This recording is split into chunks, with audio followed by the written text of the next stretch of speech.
देखिए, अभी इलेक्शन का माहौल चल रहा है और मैं कोई ऐसा बयान दे दूं कि वो मॉडल कोड ऑफ कंडक्ट के अपोजिट में चला जाए, तो उस चीज़ के ऊपर मैं चर्चा नहीं करना चाहूँगा आज।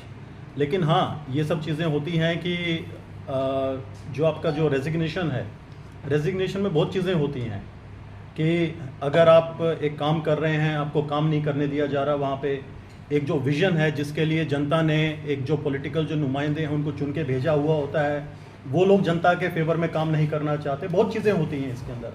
लेकिन मैं आपको सिर्फ ये चीज़ बताना चाहता हूँ कि जो मेरा 1 साल और 2 महीने का जो टेन्योर था टीटीडीसी में, मैंने अपना बेस्ट दिया वहाँ पे, और शायद इतना मैंने बेस्ट दिया कि जो इवन जो वहाँ की जो सरकार है वो 10 साल में भी उतने लोगों को नहीं दे सकती जो मैंने 1 साल और 2 महीने में दिया। मैं सिंगल हैंडेडली 1100 करोड़ रुपए का अपनी पर्सनल कैपेसिटी के अंदर इन्वेस्टर्स को लेके आया मैं वहाँ पे। लेकिन जब वो इन्वेस्टर्स आ रहे हैं, जब वो इन्वेस्टर के अलावा भारत सरकार एनएसडीसी जैसा जो ऑर्गेनाइजेशन है जो डायरेक्टली प्राइम मिनिस्टर ऑफिस के अंडर जो काम करता है, वो अगर ऑर्गेनाइजेशंस वहाँ पे आ रही हैं, वो तिपरासा के लिए जो हमारा जनजाति है उनके लिए, उनके कल्याण के लिए अगर कोई काम करना चाहती हैं, तो उन फाइलों के ऊपर अगर उन फाइलों को दबा के अगर आप बैठेंगे, अगर उनका काम नहीं हो पाएगा, अगर उनको हम सामाजिक और आर्थिक उत्थान नहीं दे पाएंगे, तो फिर मेरा कोई रोल नहीं है वहाँ पे। मैं काम करने आया हूँ, मैं उनसे कुछ नहीं लेता।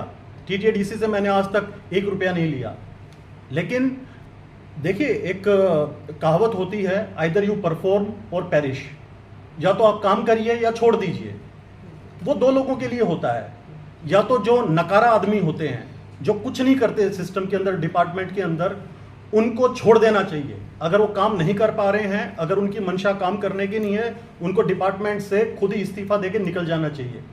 दूसरी कैटेगरी आती है कि आप वहाँ पे अपना पूरा मन लगा के काम कर रहे हैं, लेकिन जो वहाँ पे जो सरकारी जो तंत्र है, जो वहाँ जनता के चुने हुए नुमाइंदे हैं, वो आपको काम नहीं करने दे रहे हैं, तो वो दूसरी स्थिति आती है। तो मैं उस दूसरी स्थिति के अंदर फिट होता हूँ कि मैं वहाँ पे काम करने के लिए गया और वहाँ पे मैंने बहुत कोशिश किया, बहुत चीज़ें किया, और जहाँ पे जो चीज़ें हैं जो एडीसी खुद नहीं कर पाता था, वो मैं पर्सनल कैपेसिटी में करता था। चाहे लोगों को व्हीलचेयर बांटना हो, चाहे उनको अगर कोई बच्चे का एजुकेशन है उनको स्कूल में एडमिट करवाना हो, मैं अपनी जेब से मैंने लोगों का फीस भरा है वहाँ पे। जो ड्रग एडिक्शन के लिए मैंने ही, I was the first one to introduce वहाँ पे जो आपका ड्रग आपका अवेयरनेस एंड रिहेबिलिटेशन, जो वहाँ का जो फोरम था, जो कमेटी था, वो मैंने गठन किया, हमारे जो सीओ साहब जो सीके जमातिया जी थे उनके साथ मिलकर। लेकिन क्या हुआ उसके अंदर, मैं आपको छोटा सा एक वाक्य बताना चाहता हूँ कि जो हमारा त्रिपुरा है आज, जो हमारा त्रिपुरा का यूथ है वो ड्रग्स से जूझ रहा है, सबसे क्रिटिकल प्रॉब्लम है। तो एक बार मैं सीओ साहब और एक जो अभी एमएलए बने हैं, जो पहले एक ऑनरेबल ईएम थे, वहाँ पे हम लोगों ने एक सेमिनार का आयोजन किया। हम लोग वहाँ पे गए, वहाँ हंड्रेड्स की संख्या में, 100 की संख्या में वहाँ पे महिलाएं थी, हमारी बहनें थी, हमारे युवा साथी थे वहाँ पे। हमने उनको एड्रेस किया। अगले दिन हमारे पास फ़ोन आता है, हमारे सीओ साहब के पास फ़ोन आता है, वहाँ के जो एमडीसी थे उनका, वो जो वहाँ के जो एमएलए थे उनका, कि हमारी बगैर परमिशन के आपने ये प्रोग्राम क्यों किया वहाँ पे। It was not a political program. अगर वहाँ पे जो युवा हमारा है, अगर हम उनको सशक्त करने की बात करते हैं, अगर हम उनको एक कन्विंस कर रहे हैं कि आप जो ड्रग्स का रास्ता छोड़िए, उसमें क्या गलत बात है? किसका परमिशन चाहिए? अच्छा काम करने के लिए किसी का परमिशन नहीं चाहिए। लेकिन जब आप अच्छा काम करते हैं तो उसको पॉलिटिकल रंग दे दिया जाता है। मैं पॉलिटिक्स करने नहीं आया, पॉलिटिक्स मैंने बहुत देखा, मैंने बचपन से पॉलिटिक्स देखा है। मैं पॉलिटिक्स करने नहीं आया यहाँ पे, मैं जनता को कुछ देने आया हूं यहाँ पे। लोग अभी मैं कुछ इंटरव्यू मैंने दिया तो मैं यूट्यूब वगैरह पे कुछ कमेंट पढ़ रहा था, अरे ये कैप्टन हरियाणा का है, कैप्टन दिल्ली का है, ये यहाँ क्या करने आया है? अरे मैं हरियाणा दिल्ली का हूं, मैं हिंदुस्तानी हूं। सबसे पहले मैं इस देश का अभिन्न अंग हूं। मैं जितना हक आप लोगों को त्रिपुरा में है, उतना ही हक मुझे भी त्रिपुरा में है। आज हमारे आदरणीय जो पूर्व मुख्यमंत्री साहब है बिप्लब देव जी, वो हरियाणा के प्रभारी बने हुए हैं। हरियाणा वाला तो कभी उनको नहीं पूछता कि भाई तुम तो त्रिपुरा के हो, आप यहाँ क्या करने आए हुए हो।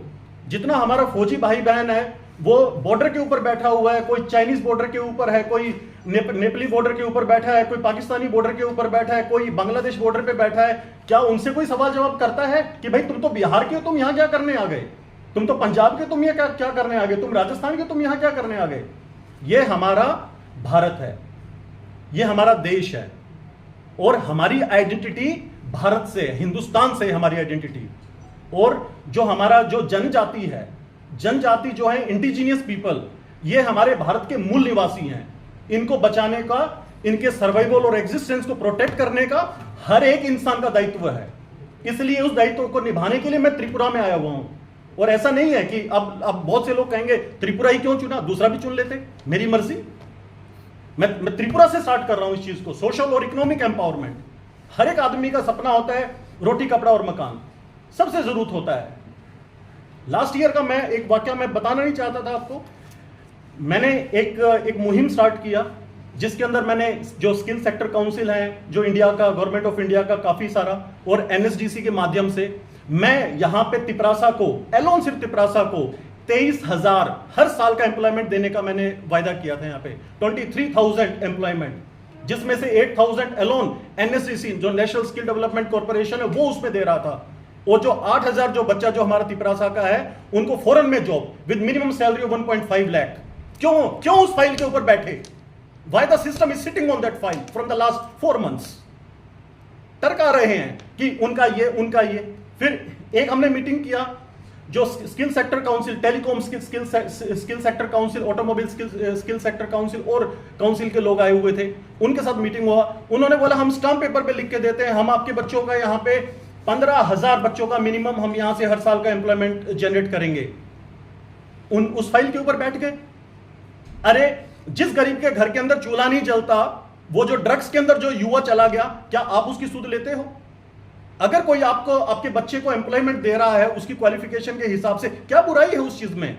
आपको फाइल पे नहीं बैठना चाहिए, आपको उस चीज के अंदर प्रोग्रेसिव होना चाहिए। आपकी जो थिंकिंग है वो ब्रॉडन होनी चाहिए। नैरो माइंडेड से काम नहीं चलेगा, आपको आउट ऑफ बॉक्स निकलना पड़ेगा। आप यहां बैठ के सोचते हैं मैं, हमारे स्टेट में दिल्ली जैसा डेवलपमेंट हो, फिर उसके बाद किसी ने, मैंने कमेंट पढ़ा, उसमें लिखा हुआ, अरे बाहर का कंपनी लेके आ रहा है कैप्टन, बाहर का कंपनी आएगा तो हमें क्या मिलेगा, हमारे लोगों को रोजगार नहीं मिलेगा। किसने बोल दिया भाई ऐसी बातें? दिल्ली में जाइए, G20 समिट होने वाला है, दिल्ली को मोदी जी ने चमका रखा है एक विश्व पटल के ऊपर। मोदी जी एक वसुधैव कुटुंबकम की बात करते हैं कि पूरा विश्व हमारा कुनबा है, और वो इनवाइट करते हैं। क्यों वहां पे G20 समिट के अंदर पूरे विश्व के जो बड़े बड़े लीडर हैं वो क्यों आ रहे हैं वहां पे? किस लिए आ रहे हैं वो? कि हमारा जो एक इंटरनेशनल कॉपरेशन है, चाहे वो कल्चर के अंदर हो, चाहे वो एम्प्लॉयमेंट में हो, चाहे बिजनेस में है, चाहे जीडीपी ग्रोथ में है, चाहे एचडीआई ग्रोथ में, वो चीज बढ़े और हम आपस में सहयोग करके एक जो कुनबा है, जो विश्व का पूरा कुनबा है, उसको हमें एक साथ लेकर डेवलपमेंट की बात करें। अदरवाइज मोदी जी को क्या पड़ा है? पहले भी प्रधानमंत्री आए जो मौन रहते थे, कुछ बोलते ही नहीं थे, उन्होंने कौन सा डेवलपमेंट कर दिया देश का? लेकिन एक प्रधानमंत्री आया जो वाइब्रेंसी की बात करता है, सबको साथ लेके चलने की बात करता है, सबके विकास की बात करता है, तो उससे सीखिए कुछ। तो अगर जब तक आप देखिए त्रिपुरा में कौन सा इंडस्ट्री आ गया यहां पे।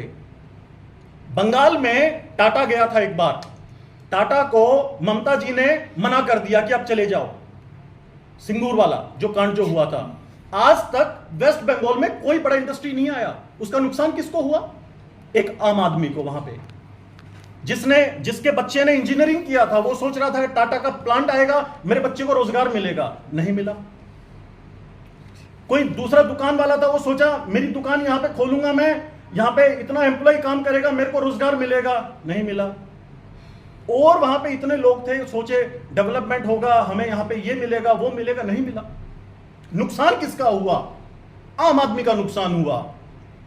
कि किसकी आड़ में हुआ? पॉलिटिक्स की भेंट चढ़ा, वो गंदी dirty politics. I don't want to be the part of dirty politics over here. मैं शुक्रगुजार हूं हमारी जो आदरणीय जो चेयरपर्सन है टीआरपीसीएल की मैडम पातल कन्या जमातिया जी, कि इन्होंने मुझे इतना रिस्पेक्ट दिया, मुझे यहाँ पे बुलाया कि भाई आप आइए, आप हमारा टीआरपीसीएल के लिए हमारे लिए कुछ कीजिए आप। तो मैं हाथ जोड़कर आज उनका अपने तहे दिल से धन्यवाद करना चाहता हूं कि उन्होंने मेरे बारे में जाना, मेरे से बात हुआ। उनका ये जो मैडम बता रही थी पोलो टावर के अंदर हमारा इवेंट था, वो इवेंट मैंने कराया। आज तक पूरे त्रिपुरा में किसने टीचर्स के बारे में सोचा है? कल हमारा शिक्षक दिवस है, टीचर्स के बारे में कौन सोचता है? लेकिन फिर भी मैं वहां हरियाणा से बात करके ओपी जिंदल यूनिवर्सिटी को पूरा जितना हमारा अगरतला का सरकारी चाहे गैर सरकारी जो टीचर्स हैं, प्रोफेसर्स हैं, प्रिंसिपल, उनको बुलाया, उनको एडीसी से हमने बुलाया, जो हमारे जो ट्राइबल स्कूल्स के जो टीचर्स, प्रोफेसर्स हैं, प्रिंसिपल्स हैं, उन लोगों को, कि उनको साइकोलॉजी, बिहेवियर के ऊपर हमने उनको ट्रेन किया। किस लिए?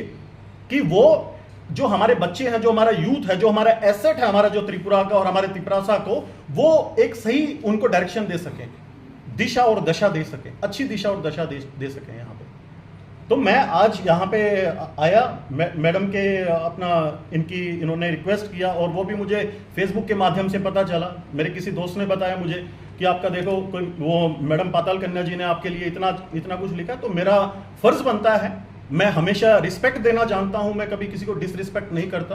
तो मैं रिस्पेक्ट के नाते, और ये हमारी बड़ी बहन है, मैंने इनके बारे में पढ़ा और देखा मैंने 2014 से, उससे भी पहले से ये क्रांतिकारी हैं, ये आप लोगों के लिए, इंडिजिनस लोगों के लिए लड़ रही हैं। तो हम सभी लोगों को इनका सहयोग करना चाहिए, इनको बढ़ाना चाहिए, इनको आगे लेके। और रही बात टीआरपीसीएल की, तो मैं अभी मैनेजर साहब से बात कर रहा था टीआरपीसीएल का कि हमारा कितना रेवेन्यू है और प्रॉफिट कितना है। तो रेवेन्यू की बात छोड़, रेवेन्यू तो बहुत कोई लोग कमा लेते हैं, लेकिन प्रॉफिट की बात होती है तो प्रॉफिट नहीं है हमारा टीआरपीसीएल में। जबकि जो टीआरपीसीएल है एक अहम डिपार्टमेंट है, जैसे मैडम ने बताया कि जहां पे जो डिपार्टमेंट, जो संस्था आपका सामाजिक और आर्थिक सशक्तिकरण की बात करे और लोगों को सोशल और economic empowerment they, right, starting from the person who is standing in the last Q, तो वो डिपार्टमेंट बहुत अहम होता है, बहुत क्रिटिकल डिपार्टमेंट होता है। इसी टाइप से जो टीआरपीसीएल है, मैंने पूरा टीआरपीसीएल के बारे में मैंने पढ़ा, मैंने देखा कि जो चीजें हम एडीसी में करते हैं, सेम चीजें हम टीआरपीसीएल के माध्यम से कर सकते हैं। बिकॉज यहाँ पे रिहेबिलिटेशन भी है और यहाँ पे आपका प्लांटेशन भी है। और हमारा जो त्रिपुरासा कम्युनिटी है और हमारा जो त्रिपुरा स्टेट है, being an agrarian kind of economy, जो कि पूरी मूलभूत जो आपकी कृषि के ऊपर निर्भर होती है, जहां पे चाहे आप रबर प्लांटेशन, अगर वुड या कोई भी चीज लगा लीजिए, तो वहां पे डेवलपमेंट का बात कर सकते हैं, डेवलपमेंट का काम कर सकते हैं। और मुझे नहीं पता कि मैं कैसे, किस वे में अटैच हो पाऊंगा टीआरपीसीएल के साथ, लेकिन मैं आज आप लोगों के माध्यम से ये मैडम को बताना चाहता हूं कि मैं बिल्कुल खुले दिल के साथ, अपनी आत्मा के साथ, अपने सुविचार के साथ, अपने कमिटमेंट के साथ, मैं मैडम के अच्छे विचारों के साथ और टीआरपीसीएल के साथ खड़ा हूं। जो भी इनके मन में आएगा, जोन सी ये मुझे जिम्मेवारी देना चाहेंगी, मैं वो जिम्मेदारी लूंगा और भली भांति निभाऊंगा। और जो चीज मैं टीटीएडीसी में नहीं कर पाया, वो चीज मैं टीआरपीसीएल के माध्यम से करूंगा। और ये मैं कमिटमेंट कर रहा हूं, आज मीडिया है सामने यहाँ पे, कि आज हमारे यहाँ पे प्रॉफिट नहीं है टीआरपीसीएल में, अगले 4 से 5 साल में टीआरपीसीएल सबसे ज्यादा प्रॉफिट देने वाला पीएसयू बनेगा हमारा। This is my commitment, these are my words, you can note it down today and you can ask me after 4 years कि कैप्टन साहब आपने 4 साल पहले ये चीज बोली थी, आज 4 साल हो गए हैं, आज हमारा टीआरपीसीएल कहां खड़ा है। तो हमें इसको, टीआरपीसीएल को, इस डिपार्टमेंट को विश्व पटल के ऊपर लेके जाना है। सिर्फ हम, यही नहीं है कि हम सिर्फ बात यहां की करें। आपका वो मोदी जी को मैंने एक बार सुना था कि अपना think globally and act locally. जब तक आपका विजन जो है वो एक बड़ा विजन नहीं होगा, तो आप यहां पे जो हमारा जो है, जो त्रिपुरासा भाई बहन के डेवलपमेंट का बात नहीं कर सकते, आप किसी भी कीमत पे नहीं कर सकते। लोग कहते हैं, बहुत लोगों ने कहा, मीडिया में आता है, मैं भी पहले सोचता था कि जो हमारी सरकार है, जो त्रिपुरा गवर्नमेंट है या भारत सरकार, बड़ी निर्दयी किस्म की सरकार है। मैंने बड़ा क्रिटिसाइज किया मोदी जी को और बड़े बड़े नेताओं को, बहुत मैंने क्रिटिसाइज किया उस चीज में। लेकिन जब मैं दिल्ली में गया, जब मैं मिनिस्ट्रीज में मिला, और जो खासतौर पे नीति आयोग में और बड़े बड़े डिपार्टमेंट्स में मिनिस्टर्स के साथ मेरा मुलाकात हुआ, सेक्रेटरीज के साथ में, जब मैंने देखा कि स्कीम्स इतनी है गवर्नमेंट की, सेंट्रल गवर्नमेंट की, अगर वो स्कीम अगर सही ढंग से लागू हो जाएं, तो आदमी जो है, जो आम जन है, वो खुद सामाजिक और आर्थिक सशक्त हो जाएगा। लेकिन हमारा क्या है, उस चीज को पॉलिटिकली लेके चल पड़ते हैं। वो कैप्टन के थ्रू आया, क्यों आया? कैप्टन सीके जमातिया से बात करता है, क्यों सीके जमातिया से बात करता है? सीके जमातिया तो बागमा से चुनाव लड़ने वाला था, पॉलिटिकल रंग दे दिया। अरे सीके जमातिया जैसा अफसर त्रिपुरा में मिलना ना के बराबर है। He is an asset for Tripura, he is an asset for the TTADC. Respect him, respect his knowledge, respect his vision. You should respect that kind of officers, those who are coming over here and giving the dedication and each and everything. मैं ज़्यादा और कुछ नहीं बोलना चाहूँगा because और ये अगर मैंने बोल दिया ज़्यादा कुछ तो पॉलिटिकल सिनेरियो चेंज हो जाएगा एडीसी का। I don't want to go beyond that kind of level. मैं आज भी जितना जो रिस्पेक्ट है वो रिस्पेक्ट करता हूँ, लेकिन बस मैं हाथ जोड़ के ये कहना चाहता हूँ कि जिस जनता ने आपको चुन के भेजा है उस वोट का रिस्पेक्ट कीजिए, उनका जो सपना है उसका रिस्पेक्ट कीजिए, उनका लोगों का आम आदमी का जो एस्पिरेशन है उसका रिस्पेक्ट कीजिए। जो आपने प्रॉमिस किया है, जो आपको जो भी पैसा जो मिल रहा है वहां से 30,000, 32,000, 50,000, 1 लाख रुपया, वो उस आम आदमी की वोट की वजह से आपको मिल रहा है। Otherwise you are not capable to earn anything, let me tell, they are not capable to earn not even a single penny. That is just because the people, they have voted for them, they had made them successful to win, and that's the reason they're sitting on that chair. So they should respect the chair, they should respect the sentiment of the public, and they should work for the public with whole heart, with whole commitment. That's the reason. And we want to see our Tripura on apex of the world map. We want to see our Tripura growing. That's the most important thing. Thank you very much.